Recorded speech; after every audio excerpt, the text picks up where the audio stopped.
आज आसतु आमे निस्तार पर्व जहाँ पालन करिवार आज्ञा परमेश्वर आममानंकु देले।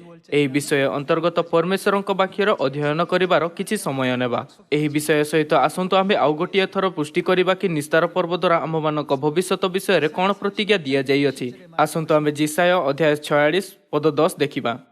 आम्भे शेष विषय केबेठारु आदि ठारू प्रकाश करू, पुणी जहाँ साधित होई नाही ताहा प्राचीन कालरू जणाऊ।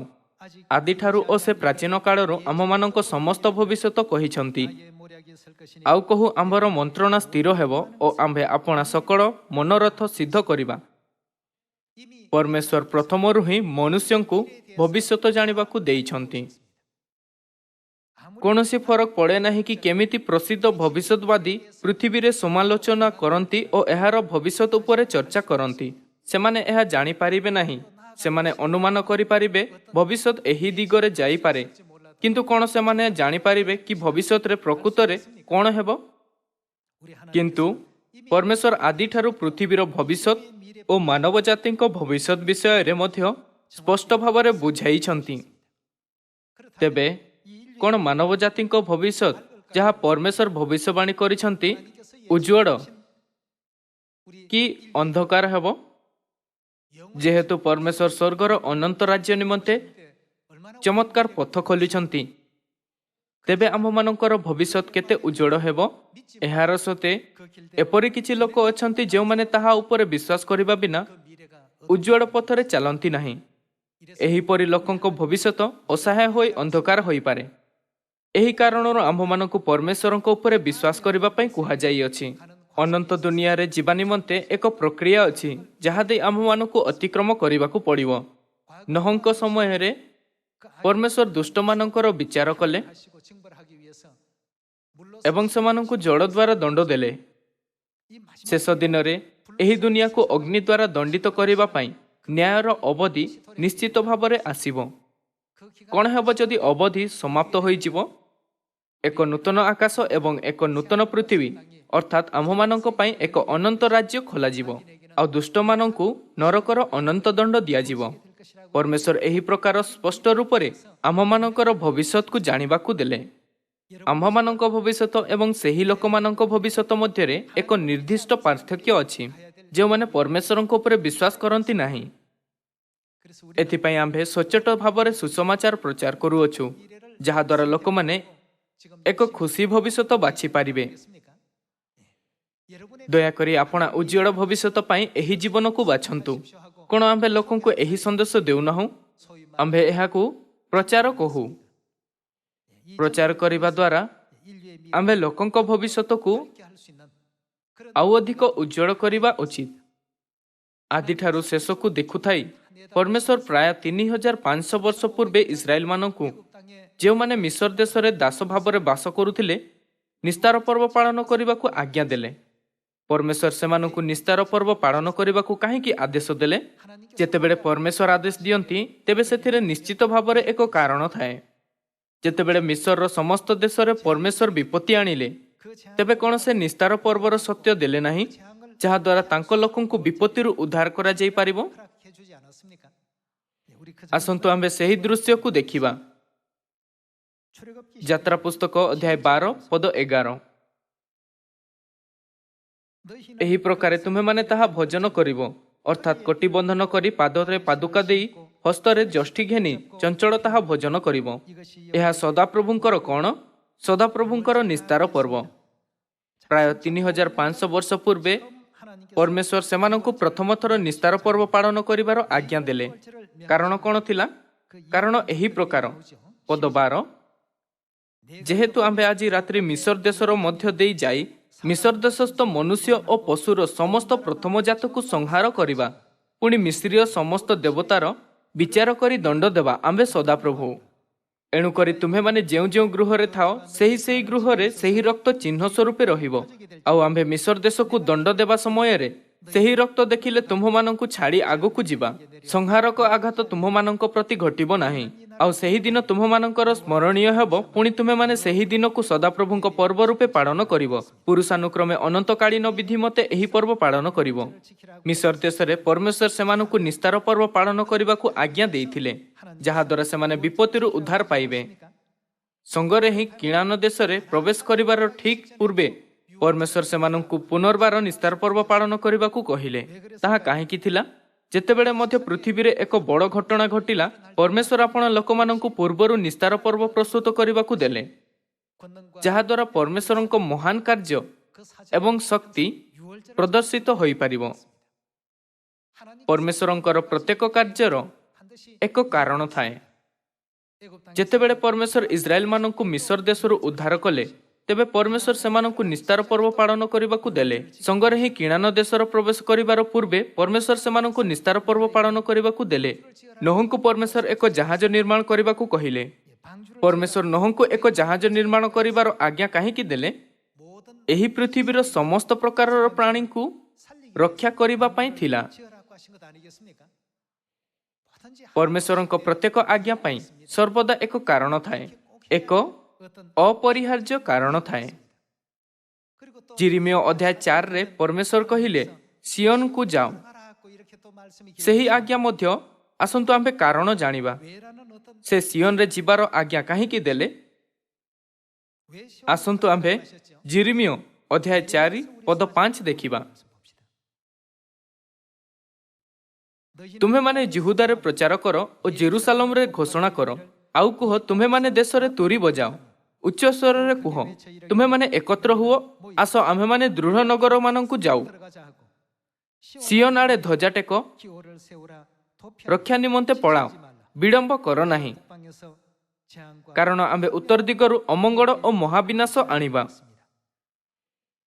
ପରମେଶ୍ୱର ଆପଣା ଲୋକମାନଙ୍କୁ କହିଲେ କି ମହାନ ବିପତ୍ତି ଓ ବିନାଶ ଆସିବା ପୂର୍ବରୁ ସିଓନରେ ପ୍ରବେଶ କର।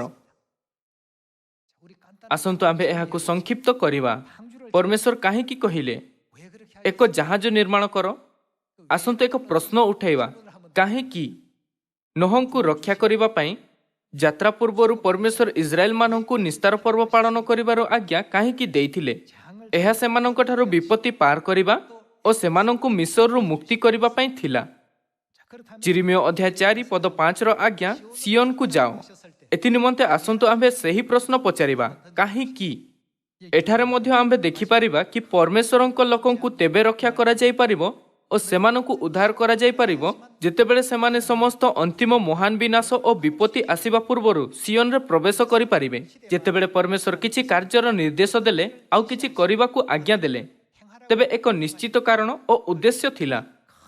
ଆମ୍ଭେ ଏହାର ପୁଷ୍ଟି କରିପାରିବା। ଆସନ୍ତୁ ଆମ୍ଭେ ପଦ 6 ସହିତ ଜାରି ରଖିବା। ସିଓନ ଆଡ଼େ ଧ୍ୱଜା ଟେକ, ରକ୍ଷା ନିମନ୍ତେ ପଳାଅ, ବିଳମ୍ବ କର ନାହିଁ। କାରଣ ଆମ୍ଭେ ଉତ୍ତର ଦିଗରୁ ଅମଙ୍ଗଳ ଓ ମହାବିନାଶ ଆଣିବା। ପଦ 7, ସିଂହ ଆପଣା ଗହ୍ୱରରୁ ବାହାରିଅଛି, ନାନା ଦେଶୀୟମାନଙ୍କର ବିନାଶକ ଆସୁଅଛି। ତୁମ୍ଭ ନଗର ସମୂହ ଯେପରି ଉଚ୍ଛିନ୍ନ ନିବାସୀ ବିହୀନ ହେବ, ଏଥିପାଇଁ ତୁମ୍ଭ ଦେଶକୁ ଉଜାଡ଼ କରିବାକୁ ସେ ବାଟରେ ଅଛି। ସେ ଆପଣା ସ୍ଥାନରୁ ବାହାରି ଅଛି। ଏଥିସକାଶୁ ତୁମ୍ଭେମାନେ ଚୋଟ ପିନ୍ଧି ବିଳାପ ଓ ହାହାକାର କର, କାରଣ ସଦାପ୍ରଭୁଙ୍କର ପ୍ରଚଣ୍ଡ କ୍ରୋଧ ଆମ୍ଭମାନଙ୍କ ଠାରୁ ଫେରି ନାହିଁ। ପୁଣି ସଦାପ୍ରଭୁ କହନ୍ତି, ସେହି ଦିନ ରାଜ୍ୟର ହୃଦୟ ଓ ଅଧିପତିଗଣର କ'ଣ ହେବ? ହୃଦୟ କ୍ଷୟ ପାଇବ ଓ ଯାଜକ ଜଣ ଚମତ୍କୃତ ହେବେ ଓ ଭବିଷ୍ୟଦ୍ବକ୍ତାମାନେ ବିସ୍ମୟାପନ୍ନ ହେବେ।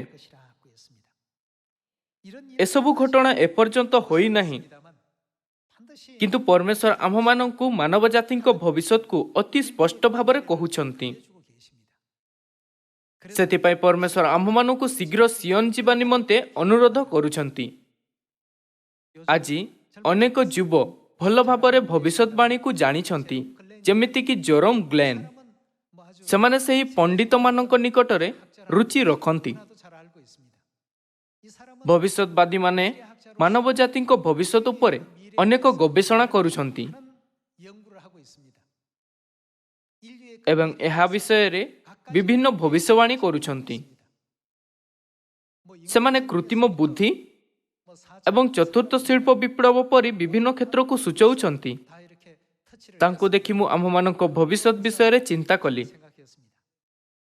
ପଣ୍ଡିତମାନେ ଅନେକ ବିଷୟର ଭବିଷ୍ୟବାଣୀ କରିବା ପୂର୍ବରୁ ପରମେଶ୍ୱର ଆରମ୍ଭରୁ ହିଁ ଆଦିଠାରୁ ଶେଷ ବିଷୟରେ ଜାଣିବାକୁ ଦେଇଛନ୍ତି। ସୃଷ୍ଟିରୁ ପୂର୍ବରୁ ହିଁ ପରମେଶ୍ୱର ବୁଝାଇଲେ କି ସମସ୍ତ ଲୋକଙ୍କୁ କେଉଁ ଦିଗରେ ଯିବା ଉଚିତ। ତେବେ କ'ଣ ଆମ୍ଭମାନଙ୍କ ଭବିଷ୍ୟତ କେବଳ ଅନ୍ଧକାରମୟ? କଦାପି ନୁହେଁ। ଯଦିଓ ପରମେଶ୍ୱର ମନୁଷ୍ୟମାନଙ୍କ ପାଇଁ ଉଜ୍ଜ୍ୱଳ ଭବିଷ୍ୟତ ଖୋଲିଛନ୍ତି, କିନ୍ତୁ ସେମାନେ ଏହାକୁ ଗ୍ରହଣ କରିବାକୁ ମନା କରନ୍ତି। ଏଥିପାଇଁ ପରମେଶ୍ୱର ସେମାନଙ୍କୁ ଜାଗ୍ରତ କରନ୍ତି କି ସେମାନେ ଅନ୍ଧକାର ଭବିଷ୍ୟତକୁ ବାଛିବାର ପରିଣାମ ଅସହାୟ ହୋଇ ଏକ ଅନ୍ଧକାର ପରିବେଶରେ ପକାଯାଆନ୍ତି। କିନ୍ତୁ ସେହି ଲୋକଙ୍କ ପାଇଁ ଯେଉଁମାନେ ଉଜ୍ଜ୍ୱଳ ଭବିଷ୍ୟତ ବାଛନ୍ତି, ପରମେଶ୍ୱର ଅନନ୍ତ ସ୍ୱର୍ଗ ରାଜ୍ୟର ଚମତ୍କାର ପଥକୁ ଖୋଲିବାର ପ୍ରତିଜ୍ଞା କରନ୍ତି। ଏଥିପାଇଁ ଆମ୍ଭେ ଯତ୍ନ ସହକାରେ ନିସ୍ତାର ପର୍ବର ପ୍ରଚାର କରୁଅଛୁ। ପରମେଶ୍ୱର ଆମ୍ଭମାନଙ୍କ ଭବିଷ୍ୟତକୁ ସବୁଠାରୁ ସଠିକ ରୂପରେ ଜାଣିଛନ୍ତି ଏବଂ ସବୁଠାରୁ ସଠିକ ଭବିଷ୍ୟବାଣୀ କରୁଛନ୍ତି। ଏପରିକି ବାଇବେଲରେ ତାଙ୍କ ଶବ୍ଦର ସବୁଠାରୁ ଛୋଟ ଅକ୍ଷର ମଧ୍ୟ ସଠିକ। ଆମ୍ଭମାନଙ୍କୁ ପରମେଶ୍ୱରଙ୍କ ବାକ୍ୟ ଉପରେ ଅଧିକ ଗର୍ବ କରିବା ଉଚିତ ଓ ସାହସ କରିବା ଉଚିତ ଓ ପରମେଶ୍ୱରଙ୍କ ବାକ୍ୟର ପ୍ରଚାର କରିବା ପାଇଁ ଆଉ ଅଧିକ ଚେଷ୍ଟା କରିବା ଉଚିତ। କ'ଣ କୌଣସି ସର୍ବୋତ୍ତମ ବିକ୍ରୟ ପୁସ୍ତକ ବାଇବଲ ସହିତ ତୁଳନା କରାଯାଇପାରିବ? ପଣ୍ଡିତମାନଙ୍କ କହିବା, ଏହି ପୃଥିବୀରେ ମନୁଷ୍ୟ ଭବିଷ୍ୟତରେ ଏହି ପ୍ରକାର ଜୀବନଯାପନ କରିବ, କିନ୍ତୁ ସେମାନେ ତୃତୀୟ ଆୟାମୀ ଦୁନିଆର କେବଳ କିଛି ବିଷୟ ଉଚ୍ଚାରଣ କରୁଅଛନ୍ତି। କିନ୍ତୁ ପରମେଶ୍ୱର ଆମ୍ଭମାନଙ୍କୁ ଏହି ତୃତୀୟ ଆୟାମୀ ଦୁନିଆର ସମାପ୍ତିକୁ ଜାଣିବାକୁ ଦେଇଛନ୍ତି ଆଉ ଆମ୍ଭମାନଙ୍କୁ ଚତୁର୍ଥ ଓ ପଞ୍ଚମ ଆୟାମୀ ଦୁନିଆକୁ ଦେଖାଉଛନ୍ତି। ଆଉ ସେହି ଚରଣ ମଧ୍ୟ ଦେଖାଉଛନ୍ତି ଯେଉଁଠି ଆମ୍ଭେ ସ୍ୱର୍ଗରେ ରାଜକୀୟ ଯାଜକ ହେବା। ଆସନ୍ତୁ ଆମ୍ଭେ ଦ୍ୱିତୀୟ ପିତର ଅଧ୍ୟାୟ 3 ପଦ 6 ଦେଖିବା। ଆଉ ତଦ୍ୱାରା ସେହି କାଳର ଜଗତ ଜଳରେ ପ୍ଲାବିତ ହୋଇ ବିନଷ୍ଟ ହେଲା। ପୁଣି ଏହି ବର୍ତ୍ତମାନ ଆକାଶମଣ୍ଡଳ ଓ ପୃଥିବୀ ସେହି ବାକ୍ୟ ଦ୍ୱାରା ଧାର୍ମିକ ଲୋକମାନଙ୍କର ବିଚାର ଓ ବିନାଶର ଦିନ ପର୍ଯ୍ୟନ୍ତ ସଞ୍ଚିତ ହୋଇ ଅଗ୍ନି ନିମନ୍ତେ ରକ୍ଷିତ ହୋଇଅଛି। କିନ୍ତୁ ହେ ପ୍ରିୟମାନେ, ପ୍ରଭୁଙ୍କ ନିକଟରେ ଏକ ଦିନ ସେ 1000 ବର୍ଷ ତୁଲ୍ୟ ଓ 1000 ବର୍ଷ ଯେ ଏକ ଦିନ ତୁଲ୍ୟ, ଏହି ବିଶେଷ ବିଷୟ ତୁମ୍ଭେମାନେ ଭୁଲିଯାଅ ନାହିଁ। ବିଳମ୍ବ ବୋଲି ଯେପରି କେତେକ ଭାବନ୍ତି, ପ୍ରଭୁ ଆପଣା ପ୍ରତିଜ୍ଞା ବିଷୟରେ ଯେପରି ବିଳମ୍ବ କରନ୍ତି ନାହିଁ, କିନ୍ତୁ ଯେପରି କେହି ବିନଷ୍ଟ ନ ହୁଅନ୍ତି ବରଂ ସମସ୍ତେ ମନ ପରିବର୍ତ୍ତନ କରନ୍ତି, ଏହା ଇଚ୍ଛା କରି ସେ ତୁମ୍ଭମାନଙ୍କ ପ୍ରତି ଦୀର୍ଘ ସହିଷ୍ଣୁ ଅଟନ୍ତି। ପ୍ରଭୁଙ୍କ ଦିନ ଚୋରର ପରି ଉପସ୍ଥିତ ହେବ। ସେହିଦିନ ଆକାଶମଣ୍ଡଳ ମହାଶବ୍ଦ ସହ ଲୋପ ପାଇବ। ପୁଣି ମୌଳିକ ବସ୍ତୁ ସବୁ ପ୍ରଚଣ୍ଡ ଉତ୍ତାପରେ ତରଳିଯିବ ଏବଂ ପୃଥିବୀ ଓ ତନ୍ମଧ୍ୟସ୍ଥ ମନୁଷ୍ୟକୃତ ବସ୍ତୁ ସବୁ ଦଗ୍ଧ ହେବେ। ମୌଳିକ ବସ୍ତୁ ସବୁ ପ୍ରଚଣ୍ଡ ଉତ୍ତାପରେ ତରଳିଯିବ। ଏଥିପାଇଁ ତୁମମାନଙ୍କର କିପରି ସଦାଚାରୀ ଓ ଧର୍ମପରାୟଣ ହେବା ଉଚିତ, ଯେମିତିକି ଆପଣ ଦେଖୁଛନ୍ତି ପରମେଶ୍ୱର ଆମ୍ଭମାନଙ୍କୁ ଆମ୍ଭମାନଙ୍କ ଭବିଷ୍ୟତ ବିଷୟରେ ଜାଣିବାକୁ ଦେଇଛନ୍ତି। ଯଦି ଆମ୍ଭେ ଏକ ଉଜ୍ଜ୍ୱଳ ଭବିଷ୍ୟତକୁ ବାଛିବା ଅବା ଅନ୍ଧକାର ଭବିଷ୍ୟତକୁ, ଏହା ଆଜି ଆମ୍ଭ ଉପରେ ନିର୍ଭର କରୁଅଛି। ଏହା ହେଉଛି ପରମେଶ୍ୱରଙ୍କ ବାକ୍ୟର ପାଳନ କରିବା କିମ୍ବା ତାଙ୍କ ବାକ୍ୟଠାରୁ ଦୂରେଇ ଯିବା। ଆଜି ପରମେଶ୍ୱର ଆମ୍ଭମାନଙ୍କୁ ବାଛିବାର ଅଧିକାର ଦେଇଛନ୍ତି, ଅନ୍ଧକାର ଭବିଷ୍ୟତକୁ ବାଛିବା ଅବା ଉଜ୍ଜ୍ୱଳ ଭବିଷ୍ୟତକୁ। ପରମେଶ୍ୱର କହିଲେ କି ଆମ୍ଭମାନଙ୍କ କାର୍ଯ୍ୟ ଅନୁସାରେ ସେ ଆମ୍ଭମାନଙ୍କୁ ପ୍ରତିଫଳ ଦେବେ। ପରମେଶ୍ୱର ଆମ୍ଭମାନଙ୍କୁ ରକ୍ଷା କରିବା ପାଇଁ ନିସ୍ତାର ପର୍ବ ନେଇ ଆସିଲେ। ଅନ୍ୟ ଶବ୍ଦରେ ସେ ଆମ୍ଭମାନଙ୍କୁ ଉଜ୍ଜ୍ୱଳ ଭବିଷ୍ୟତ ଦେବାକୁ ଆସିଲେ। ଆସନ୍ତୁ ଆମ୍ଭେ ମଲାଖି ଅଧ୍ୟାୟ 4କୁ ଯିବା। ଅଧ୍ୟାୟ 4 ପଦ 1। କାରଣ ଦେଖ, ସେଦିନ ଆସୁଅଛି, ତାହା ତୁନ୍ଦୁର ପରି ଜଳୁଅଛି। ପରମେଶ୍ୱର କହିଲେ କି ସେଦିନ ସୁନିଶ୍ଚିତ ଆସିବ। ଏହା ଆଜି ବା କାଲି କିମ୍ବା ଅଧା ରାତ୍ରିରେ ବା ସକାଳ ସମୟରେ ହୋଇପାରେ। ଏଥିପାଇଁ ବାଇବଲ ଆମ୍ଭମାନଙ୍କୁ ସବୁବେଳେ ଜାଗ୍ରତ ରହିବା ପାଇଁ କହୁଅଛି। କାରଣ ଦେଖ, ସେଦିନ ଆସୁଅଛି, ତାହା ତୁନ୍ଦୁର ପରି ଜଳୁଅଛି। ପୁଣି ଅହଙ୍କାରୀ ଓ ଦୁଷ୍ଟଚାରୀ ସମସ୍ତେ ନଳା ପରି ହେବେ। ସେମାନଙ୍କର ମୂଳ କି ଡାଳ ଯେପରି ଅବଶିଷ୍ଟ ନ ରହିବ। ଏଥିପାଇଁ ଯେଉଁ ଦିନ ଆସୁଅଛି, ତାହା ସେମାନଙ୍କୁ ଦଗ୍ଧ କରିବ। ଏହା ସୈନ୍ୟାଧିପତି ସଦାପ୍ରଭୁ କହନ୍ତି। ମାତ୍ର ଆମ୍ଭ ନାମକୁ ଭୟ କରୁଅଛ ଯେ ତୁମ୍ଭେମାନେ, ଏହି ଦିନ ଅବଶ୍ୟ ଆସିବ। ମାତ୍ର ଆମ୍ଭ ନାମକୁ ଭୟ କରୁଅଛ ଯେ ତୁମ୍ଭେମାନେ, ତୁମ୍ଭମାନଙ୍କ ପ୍ରତି ଧର୍ମରୂପ ସୂର୍ଯ୍ୟ ଆରୋଗ୍ୟଦାୟକ କିରଣ ସଂଯୁକ୍ତ ହୋଇ ଉଦିତ ହେବ। ଆଉ ତୁମ୍ଭେମାନେ ବାହାର ହୋଇ କ'ଣ କରିବ? ହୃଷ୍ଟପୁଷ୍ଟ ଗୋବତ୍ସ ତୁଲ୍ୟ କୁଦା ମାରିବ। ଆପଣ ସେହି ସମୟରେ ବହୁତ ପ୍ରସନ୍ନ ହେବେ କି ଆପଣ କଳ୍ପନା ମଧ୍ୟ କରିପାରିବେ ନାହିଁ। ପରମେଶ୍ୱର ଆମ୍ଭମାନଙ୍କୁ ଖୁସିର ଏହି କ୍ଷଣ ପ୍ରଦାନ କରିବେ। ଆଉ ତୁମ୍ଭେମାନେ ବାହାର ହୋଇ ହୃଷ୍ଟପୃଷ୍ଟ ଗୋବତ୍ସ ତୁଲ୍ୟ କୁଦା ମାରିବ। ପଦ 3। ପୁଣି ତୁମ୍ଭେମାନେ ଦୁଷ୍ଟମାନଙ୍କୁ ପାଦ ତଳେ ଦୋଳି ପକାଇବ, କାରଣ ସୈନ୍ୟାଧିପତି ସଦାପ୍ରଭୁ କହନ୍ତି, ଯେଉଁଦିନ ଆମ୍ଭେ କାର୍ଯ୍ୟ କରିବା ସେଦିନ ସେମାନେ ତୁମ୍ଭମାନଙ୍କର ତଳିପାର ଅଧସ୍ଥିତ ଭସ୍ମ ହେବେ। ଏହି ଦିନ ନିଶ୍ଚିତ ରୂପରେ ଆସିବ। ଏହି ଦିନ ପାଇଁ ପରମେଶ୍ୱର ନୂତନ ନିୟମର ନିସ୍ତାର ପର୍ବ ସ୍ଥାପିତ କଲେ, ଯାହାଦ୍ୱାରା ବିପତ୍ତି ଆମ୍ଭମାନଙ୍କ ଦେଇ ଅତିକ୍ରମ କରେ। ସେ ଏହି ଯୁଗରେ ମଧ୍ୟ 1600 ବର୍ଷ ପର୍ଯ୍ୟନ୍ତ ଗୁପ୍ତ ରହିଥିବା ନିସ୍ତାର ପର୍ବକୁ ପୁନଃସ୍ଥାପିତ କଲେ, ଯେଉଁଥିରେ ଆମ୍ଭେ ବାସ କରୁ, ଯାହାଦ୍ୱାରା ଆମ୍ଭେ ତାହା ପାଳନ କରିପାରିବା। ହଁ ନା? ଆସନ୍ତୁ ଆମ୍ଭେ ପାଖରୁ ଦେଖିବା କି ଯଦି ଆମ୍ଭେ ନିସ୍ତାର ପର୍ବ ପାଳନ କରୁ ଓ ପରମେଶ୍ୱରଙ୍କ ନିୟମର ପାଳନ କରୁ, ତେବେ ଆମେ ଭବିଷ୍ୟତରେ କେଉଁଠାକୁ ଯାଇପାରିବା। ପ୍ରକାଶିତ ବାକ୍ୟ ଅଧ୍ୟାୟ 21 ପଦ 1। ପରେ ମୁଁ ଏକ ନୂତନ ଆକାଶମଣ୍ଡଳ ଓ ନୂତନ ପୃଥିବୀ ଦେଖିଲି, କାରଣ ପ୍ରଥମ ଆକାଶମଣ୍ଡଳ ଓ ପ୍ରଥମ ପୃଥିବୀ ଲୋପ ପାଇଥିଲା, ପୁଣି ସମୁଦ୍ର ଆଉ ନଥିଲା। ପୁଣି ମୁଁ ପବିତ୍ର ନଗରୀ ଅର୍ଥାତ୍ ନୂତନ ଜେରୁସାଲେମକୁ ବର ନିମନ୍ତେ ସଜ୍ଜିତା କନ୍ୟାର ସଦୃଶ୍ୟ ପ୍ରସ୍ତୁତ ହୋଇ ସ୍ୱର୍ଗରୁ ଈଶ୍ୱରଙ୍କ ନିକଟରୁ ଅବତରଣ କରିବାର ଦେଖିଲି। ଆଉ ମୁଁ ସିଂହାସନ ମଧ୍ୟରୁ ଗୋଟିଏ ମହାଶବ୍ଦ ଏହା କହିବାର ଶୁଣିଲି, ଦେଖ, ମନୁଷ୍ୟମାନଙ୍କ ମଧ୍ୟରେ ଈଶ୍ୱରଙ୍କ ବାସସ୍ଥାନ ଅଛି। ସେ ସେମାନଙ୍କ ସହିତ ବାସ କରିବେ, ଆଉ ସେମାନେ ତାହାଙ୍କ ଲୋକ ହେବେ। ପୁଣି ଈଶ୍ୱର ସ୍ୱୟଂ ସେମାନଙ୍କ ସଙ୍ଗରେ ରହିବେ ଓ ସେମାନଙ୍କ ଚକ୍ଷୁରୁ ସମସ୍ତ ଅଶ୍ରୁଜଳ ପୋଛିଦେବେ। ଆଉ ମୃତ୍ୟୁ କ'ଣ ଘଟିବ ନାହିଁ, ଶୋକ କି କ୍ରନ୍ଦନ କି ବ୍ୟଥା ଆଉ କ'ଣ ହେବ ନାହିଁ, କାରଣ ପୂର୍ବ ବିଷୟ ସବୁ ଲୋପ ପାଇଅଛି। ପରେ ସିଂହାସନ ଉପବିଷ୍ଟ ବ୍ୟକ୍ତି କହିଲେ, ଦେଖ, ଆମ୍ଭେ ସମସ୍ତ ବିଷୟ ନୂତନ କରୁଅଛୁ। ଆଉ ସେ କହିଲେ, ଲେଖ, କାରଣ ଏହି ସମସ୍ତ ବାକ୍ୟ ବିଶ୍ୱାସନୀୟ ଓ ସତ୍ୟ। ପରମେଶ୍ୱର କହିଲେ କି ସେ ଆପଣ ସନ୍ତାନକୁ ଏକ ନୂତନ ଆକାଶମଣ୍ଡଳ ଓ ନୂତନ ପୃଥିବୀ ପ୍ରଦାନ କରିବେ, ଯେଉଁଠି ମୃତ୍ୟୁ ଆଉ ଘଟିବ ନାହିଁ, ଶୋକ କି କ୍ରନ୍ଦନ କି ବ୍ୟଥା ଆଉ ହେବ ନାହିଁ। ଯଦି ଆମ୍ଭମାନଙ୍କର ଭବିଷ୍ୟତ ଅଛି, ଯାହା ପରମେଶ୍ୱର ଆମ୍ଭମାନଙ୍କୁ ଦେଖାଇଛନ୍ତି, ଏହା ଏପରି ନୁହେଁ କି ଭବିଷ୍ୟତବାଦୀମାନେ କହିପାରିବେ। ଆମ୍ଭମାନଙ୍କୁ ଧ୍ୟାନରେ ରଖିବା ଉଚିତ କି ଆମ୍ଭମାନଙ୍କ ଚମତ୍କାର ଭବିଷ୍ୟତ ଅଛି ଓ ଏହା କି ତାହା ନିଶ୍ଚିତ ରୂପରେ ଆସିବ। ଯଦି କାହା ଉପରେ ଅନ୍ୟମାନଙ୍କ ତୁଳନାରେ ଟିକିଏ ଅଧିକ ଜ୍ଞାନ ଥାଏ, ତେବେ ଲୋକମାନେ ଏହା ଏକ ମହାନ ବିଷୟ ଭାବରେ ଦେଖନ୍ତି। କିନ୍ତୁ ପରମେଶ୍ୱର ଆମ୍ଭମାନଙ୍କର ଭବିଷ୍ୟତକୁ ଏକ ଭିନ୍ନ ଆୟାମୀ ଦୃଷ୍ଟିକୋଣରୁ ବୁଝାଉଛନ୍ତି। ଆସନ୍ତୁ ଆମ୍ଭେ ଅଧ୍ୟାୟ 22କୁ ଯିବା। ଅଧ୍ୟାୟ 22 ପଦ 1।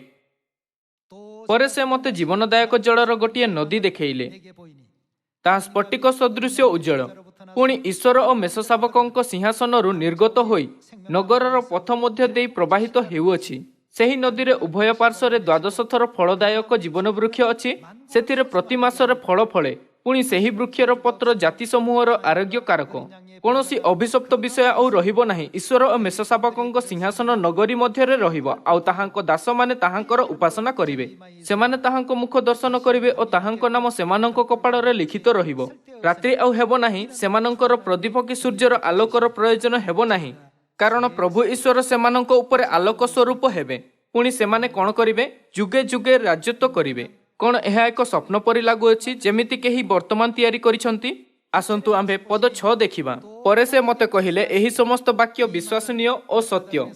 ଯାହା ଯାହା ଶୀଘ୍ର ଘଟିବ, ସେହି ସବୁ ଆପଣା ଦାସମାନଙ୍କୁ ଦେଖାଇବା ନିମନ୍ତେ ପ୍ରଭୁ ଭାବବାଦୀମାନଙ୍କ ଆତ୍ମା ସମୂହର ଈଶ୍ୱର ଆପଣା ଦୂତଙ୍କୁ ପ୍ରେରଣ କରିଅଛନ୍ତି। ନିଶ୍ଚିତ ରୂପରେ ପରମେଶ୍ୱର ଆମ୍ଭମାନଙ୍କ ପାଇଁ ଏହି ଭବିଷ୍ୟତ ପ୍ରସ୍ତୁତ କରିଛନ୍ତି। ସଂସାରରେ ଲୋକଙ୍କ ମନରେ ଅନେକ କିଛି ଘଟିଥାଏ। ସେମାନେ କହନ୍ତି, ଏହା ଚତୁର୍ଥ ଶିଳ୍ପ ଏବଂ କୃତ୍ରିମ ବୁଦ୍ଧିମତାର ଯୁଗ। AI ମନୁଷ୍ୟଠାରୁ ଅତିକ୍ରମ କରିବ ଆଉ ଇତ୍ୟାଦି। ଅବଶ୍ୟ ଏହା ଭଲ ହେବ ଯଦି ଲୋକଙ୍କ ଜୀବନ ସୁବିଧାଜନକ ହୁଏ। ମୁଁ ବିଜ୍ଞାନର ବିକାଶକୁ ବିରୋଧ କରିବାକୁ ଚାହୁଁ ନାହିଁ, କିନ୍ତୁ ଏହି ପ୍ରକାର ଏକ ଆୟାମୀ ପରିପ୍ରେକ୍ଷୀରୁ ମୁଁ ଯାହା କହିବାକୁ ଚାହୁଁଅଛି ତାହା ଏହି କି ପରମେଶ୍ୱର ଆମ୍ଭମାନଙ୍କୁ ଦୟାର ସହିତ ଡାକୁଛନ୍ତି। ଆମ୍ଭମାନଙ୍କୁ ସେହି ଭବିଷ୍ୟତର ଅପେକ୍ଷା କରିବା ଉଚିତ ଯାହା ପରମେଶ୍ୱର ଆମ୍ଭମାନଙ୍କୁ କହିଛନ୍ତି। କ'ଣ ଆମ୍ଭମାନଙ୍କୁ ସେହି ଭବିଷ୍ୟତରେ ଆଗ୍ରହୀ ହେବା ଉଚିତ ନୁହେଁ? ସମସ୍ତ ଲୋକଙ୍କୁ ସେହି ଭବିଷ୍ୟତର ବିଷୟରେ ଜାଣିବା ଉଚିତ, ଯାହା ପରମେଶ୍ୱର ଆମ୍ଭମାନଙ୍କୁ ପ୍ରକାଶିତ ବାକ୍ୟର ପୁସ୍ତକରେ ବୁଝାଇଲେ। ହଁ ନା? ଯେମିତିକି ପ୍ରକାଶିତ ବାକ୍ୟ ଅଧ୍ୟାୟ 21ରେ ଲେଖାଯାଇଅଛି, ଆମ୍ଭ ସମସ୍ତଙ୍କୁ ଅନନ୍ତ ଜୀବନ ଓ ଆଶୀର୍ବାଦରେ ପରିପୂର୍ଣ୍ଣ ଏହି ସୁନ୍ଦର ଭବିଷ୍ୟତ ଆଡ଼କୁ କାନ ଲଗାଇବା ଉଚିତ। ସେହି ଭବିଷ୍ୟତ ଯେଉଁଠି ମୃତ୍ୟୁ ବା ଶୋକ ବା ଯନ୍ତ୍ରଣା ହେବ ନାହିଁ। ଯେତେବେଳେ ଆମ୍ଭେ ପରମେଶ୍ୱରଙ୍କ ଶୁଣୁ, ତେବେ ଏପରି ସୁନ୍ଦର ଭବିଷ୍ୟତ ଶେଷରେ ଆମ୍ଭମାନଙ୍କ ସମ୍ମୁଖରେ ଖୋଲିବ। ଏହା କୌଣସି ସ୍ୱପ୍ନ ନୁହେଁ, କିନ୍ତୁ ବାସ୍ତବିକତା। ପଦ 5ରେ ବାଇବଲ ସ୍ପଷ୍ଟ ରୂପରେ ଶିକ୍ଷା ଦେଉଅଛି, ସେମାନେ ଯୁଗେ ଯୁଗେ ରାଜତ୍ୱ କରିବେ। ବାଇବଲ ଆମ୍ଭମାନଙ୍କୁ କହୁଅଛି କି ଏପରି ଚମତ୍କାର ଭବିଷ୍ୟତକୁ ପାଇବା ପାଇଁ ଆମ୍ଭମାନଙ୍କୁ ପରମେଶ୍ୱରଙ୍କ ବାକ୍ୟରେ କିଛି ବଢ଼ାଇବା ବା ଘଟାଇବା ଉଚିତ ନୁହେଁ, କିନ୍ତୁ ବାକ୍ୟର ପାଳନ କରିବାର ଅଛି। ହଁ ନା? ଆସନ୍ତୁ ଆମ୍ଭେ ପ୍ରକାଶିତ ବାକ୍ୟ ଅଧ୍ୟାୟ 22 ପଦ 18 ଉପରେ ଏକ ନଜର ପକାଇବା। ଯେଉଁମାନେ ଏହି ପୁସ୍ତକର ଭାବବାଣୀ ସବୁ ଶ୍ରବଣ କରନ୍ତି, ସେମାନଙ୍କର ପ୍ରତ୍ୟେକ ଜଣଙ୍କୁ ମୁଁ ସାକ୍ଷ୍ୟ ଦେଇ କହୁଅଛି, କେହି ଯଦି ଏହି ସବୁ ସଙ୍ଗରେ କିଛି ଯୋଗ କରେ, ତେବେ ଏହି ପୁସ୍ତକରେ ଲିଖିତ କ୍ଲେଶଗୁଡ଼ିକ ଈଶ୍ୱର ତାହା ପ୍ରତି ଘଟାଇବେ। ପୁଣି କେହି ଯଦି ଏହି ଭାବବାଣୀ ପୁସ୍ତକର କୌଣସି ବାକ୍ୟ ଲୋପ କରେ, ତେବେ ଈଶ୍ୱର ଏହି ପୁସ୍ତକରେ ଲିଖିତ ଜୀବନ ବୃକ୍ଷ ଓ ପବିତ୍ର ନଗରୀରେ ତାହାର ଅଂଶ ଲୋପ କରିବେ। ଆମ୍ଭମାନଙ୍କ ଭବିଷ୍ୟତ ଏହା ଉପରେ ନିର୍ଦ୍ଧାରିତ କରାଯାଏ କି ଆମ୍ଭେମାନେ ପରମେଶ୍ୱରଙ୍କ ବାକ୍ୟରେ କିଛି ଯୋଗ କରିବା ବା ଲୋପ କରିବା ବିନା ତାହାର ପାଳନ କରୁଅଛୁ କି ନାହିଁ। ବର୍ତ୍ତମାନ ଆମ୍ଭେ ନିର୍ବାଚନର ଛକ ନିକଟରେ ଅଛୁ। ଏଥିପାଇଁ ଆମ୍ଭେ ସମସ୍ତ ଲୋକଙ୍କୁ ଉଜ୍ଜଳ ଭବିଷ୍ୟତର ଦ୍ୱାର ଆଡ଼କୁ ଅଗ୍ରସର କରିବା ପାଇଁ ମାର୍ଗଦର୍ଶନ କରିବା ଉଚିତ, ଯାହା ବ୍ୟାପକ ରୂପରେ ଲେଖା ଅଛି। ହଁ ନା? ଆମ୍ଭେ ସେମାନଙ୍କୁ ଦଣ୍ଡିତ ହେବା ଏବଂ ସମ୍ପୂର୍ଣ୍ଣ ରୂପେ ନଷ୍ଟ ହେବା ପାଇଁ ଆମ୍ଭେ ସେମାନଙ୍କୁ ଏକୁଟିଏ ଛାଡ଼ିବା ଉଚିତ ନୁହେଁ, ଯେହେତୁ ଆମ୍ଭେ ଏବେ ହିଁ ମଲାଖି ପୁସ୍ତକରେ ଦେଖିଅଛୁ କି ସେମାନେ ଏପରି ଭସ୍ମ ହୋଇଯିବେ କି ସେମାନଙ୍କ ଠିକଣା ପର୍ଯ୍ୟନ୍ତ ମିଳିବ ନାହିଁ। ସମସ୍ତ ଲୋକଙ୍କୁ ନିସ୍ତାର ପର୍ବ ପାଳନ କରିବା ଉଚିତ, ଯେମିତି ପରମେଶ୍ୱର ସ୍ଥାପିତ କରିଛନ୍ତି। ଏଥିପାଇଁ ପରମେଶ୍ୱର ଆମ୍ଭମାନଙ୍କୁ ଏହି ଯୁଗରେ ନିସ୍ତାର ପର୍ବ ପାଳନ କରିବା ପାଇଁ କହିଲେ। ଯେତେବେଳେ ଇସ୍ରାଏଲ ମାନେ ମିଶର ଦେଶରେ ରହୁଥିଲେ, ତେବେ ପରମେଶ୍ୱର କହିଲେ, ନିସ୍ତାର ପର୍ବ ପାଳନ କର। କିଣାନ ଦେଶରେ ସେମାନଙ୍କ ପ୍ରବେଶ କରିବାର ଠିକ୍ ପୂର୍ବେ ପରମେଶ୍ୱର କହିଲେ, ନିସ୍ତାର ପର୍ବ ପାଳନ କର। ସେମାନଙ୍କୁ ଏହି ଆଜ୍ଞା କାହିଁକି ଦେଲେ? ଆମ୍ଭେ ଅନ୍ତିମ ସୁସମାଚାର ଯୁଗରେ ଜୀବନଯାପନ କରୁଅଛୁ। ପରମେଶ୍ୱର ଆମ୍ଭମାନଙ୍କୁ ମଧ୍ୟ ନିସ୍ତାର ପର୍ବ ପାଳନ କରିବାର ଆଜ୍ଞା ଦେଲେ। ସେ ଆମ୍ଭ ସମସ୍ତଙ୍କ ପାଇଁ ଉଜ୍ଜଳ ଓ ଖୁସିର ଭବିଷ୍ୟତର ଦ୍ୱାର ଖୋଲି ଦେଇଛନ୍ତି। ହଁ ନା? ଆମ୍ଭେ ସମସ୍ତେ ଚମତ୍କାର ଭବିଷ୍ୟତର ପଥରେ ଚାଲୁଅଛୁ। ଏହା ଜାଣିବା ବିନା କି ଆମ୍ଭେ କେଉଁ ପଥରେ ଚାଲୁଅଛୁ, ଆଖି ବୁଜି ଚାଲିବା ବ୍ୟତୀତ ଆମ୍ଭମାନଙ୍କୁ ଅନୁଭବ କରିବା ଉଚିତ କି ଯେଉଁ ପଥରେ ଆମ୍ଭେ ଚାଲୁଅଛୁ, ତାହା ସେହି ଉଜ୍ଜଳ ଭବିଷ୍ୟତର ପଥ ଯାହା ପରମେଶ୍ୱର ଆମ୍ଭମାନଙ୍କ ପାଇଁ ପ୍ରସ୍ତୁତ କରିଛନ୍ତି। ପରମେଶ୍ୱରଙ୍କ ଦୃଷ୍ଟିକୋଣରୁ ଯିଏ ଆଦିଠାରୁ ଶେଷକୁ ଜାଣନ୍ତି, ମାନବ ଜାତି ଏବେ ଏକ ଉଦାସ ଭବିଷ୍ୟତର ପଥରେ ଚାଲୁଅଛି, ଯେମିତି ବାଇବେଲ କହୁଅଛି। ତେବେ ଏପରି ଲୋକଙ୍କୁ ଯାହାଙ୍କ ପାଖରେ ଉଜ୍ଜଳ ଭବିଷ୍ୟତ ପ୍ରତି ଦୃଢ଼ ବିଶ୍ୱାସ ଅଛି, କ'ଣ କରିବା ଉଚିତ? ସେମାନଙ୍କୁ ପିତା ଓ ମାତାଙ୍କ ଇଚ୍ଛା ଅନୁସାରେ ସାମରିଆ ଓ ପୃଥିବୀର ପ୍ରାନ୍ତ ପର୍ଯ୍ୟନ୍ତ ସୁସମାଚାରର ପ୍ରଚାର କରିବା ଉଚିତ। ଆମ୍ଭମାନଙ୍କୁ ଶୁଭ ସନ୍ଦେଶ କହିବା ପାଇଁ ଯିବା ଉଚିତ। ଆପଣଙ୍କ ଭବିଷ୍ୟତ ଉଜ୍ଜଳ ହେବ, ଏଥିପାଇଁ ସେହି ଲୋକମାନଙ୍କୁ ଶୁଭ ସନ୍ଦେଶ ଶୁଣେଇବା ଯେଉଁମାନଙ୍କ ଭବିଷ୍ୟତ ନିରାଶଜନକ, ଯାହାଦ୍ୱାରା ସେମାନେ ଉଜ୍ଜଳ ଭବିଷ୍ୟତ ଆଡ଼କୁ ଯାଇପାରିବେ। ଏମିତି କରିବାର ହିଁ ପ୍ରଚାର। ହଁ ନା? ମୁଁ ସଚ୍ଚୋଟତାରେ ଆପଣ ସମସ୍ତଙ୍କୁ ପରମେଶ୍ୱରଙ୍କ ପୁତ୍ର ଓ କନ୍ୟାଙ୍କୁ ଗରିବ ଲୋକମାନଙ୍କ ନେତୃତ୍ୱ ଅନୁତାପରେ କରିବା ପାଇଁ କହୁଅଛି, ଯେଉଁମାନେ ଏବେ ନିରାଶଜନକ ଭବିଷ୍ୟତ ଆଡ଼କୁ ଯାଉଅଛନ୍ତି, ଯାହାଦ୍ୱାରା ସେମାନେ ସମସ୍ତେ ପରମେଶ୍ୱରଙ୍କ କଡ଼ରେ ଫେରିପାରିବେ। ବର୍ତ୍ତମାନ ମୁଁ ଆଜିର ଉପଦେଶ ସମାପ୍ତ କରୁଅଛି। ଆପଣଙ୍କ ବହୁତ ବହୁତ ଧନ୍ୟବାଦ।